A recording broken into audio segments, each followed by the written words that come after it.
Isang mapagpalang araw po sa inyong lahat. Ating pong pagnilayan ang banal na salita mula sa aklat ni San Marcos, chapter 8, verse 11 to 13. Banal na Espiritu, kami po ay iyong gabayan sa aming pagninilay, sa aming pag-aaral ng iyong banal na salita. Sa gospel po ngayong araw na ito ay patungkol po sa mga Pariseo na nagnanais na pahiyain ng ating Panginoon sa pamamagitan ng paghamon sa ating Panginoon na magpakita ng himala mula sa kalangitan, na magpakita ng himala sa mga oras na iyon. Ngunit ang ating Panginoon ay tinugunan lamang sila at sinabing, bakit kailangan niyo pa ng mga pangitain mula sa kalangitan? At ito'y hindi mangyayari. Ganun na lamang ang pagtugon ng ating Panginoong Hesukristo sa kanila, dahil marahil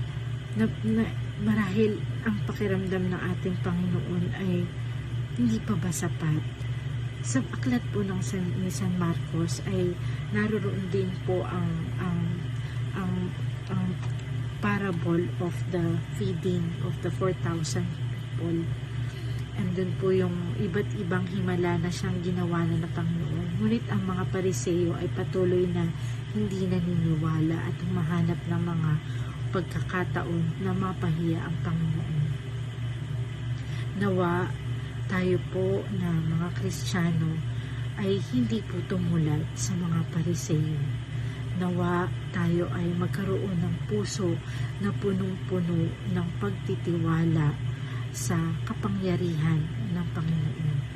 Hindi lamang po kapangyarihan ng Panginoon ang ating matutunghayan kung tayo po ay mayroong pusong puno ng paghahangad, punong-puno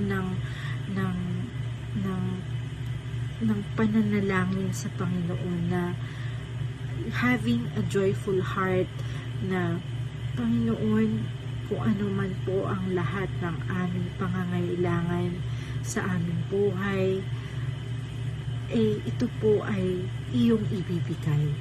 Ito po dapat ang ating panghawakan, na hindi po natin kailangan ng mga malalaking himala upang maramdaman ng Panginoon. Ilagay lamang po natin ang Panginoon. Buksan lamang po natin ang ating puso at papasukin po ang banal na Espiritu. Papasukin po natin, tanggapin po natin sa ating buhay ang ating Panginoong Hesukristo. At atin din po pag-aralan ang kanyang banal na salita. At ang banal na salita po ay magkakaroon ng buhay sa atin, sa ating mga pang-araw-araw. Tayo po ay gagabayan ng banal na Espiritu. Kung kaya't nawa, muli ating pong pangalagaan ang ating puso, na ito'y patuloy na maging busilak at merong kababaan ng loob at meron buong pagtitiwala. Sabi nga po, di ba, na kapag po tayo ay nananalangin, ang sagot po ay maaaring yes, ito ay naayon, ito ay mangyayari dahil ito ay nararapat ng mangyari. Or sandali lamang, mag-antay ka lang, konting delay, pero mangyayari.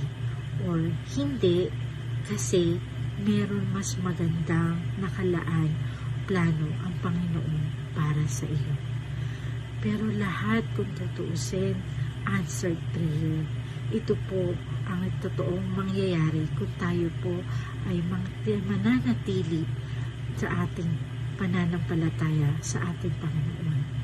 Minsan nga po, yung po bagay na nangyayari, hindi po talaga naayon dun sa gusto natin, pero marirealize na lang po natin na, wow, mas malaking blessing pala to, na wow, iba talaga ang galaw ng banal na Espiritu. Wow, iba talaga pag ang Panginoon ang siyang kumilos. Kung kaya't nawa, patuloy tayong magkaroon ng pusong nananampalataya, pusong nananaghoy sa pagtulong ng ating Panginoon. Pusong punong-puno ng kababaan ng loob, lalo na kapag tayo ay nadarapa, pag tayo ay na-fall sa mga temptations, pag tayo ay nagkakasala, tayo kaagad ay pumunta sa panalangin, dumulog sa panalangin upang humingi ng tawad at patuloy na matatili sa grasya ng Panginoon. Muli, inaanyayahan ko po ang bawat isa na tayo po ay sama-sama sa pananalangin at pag-aaral ng banal na salita. God bless us all.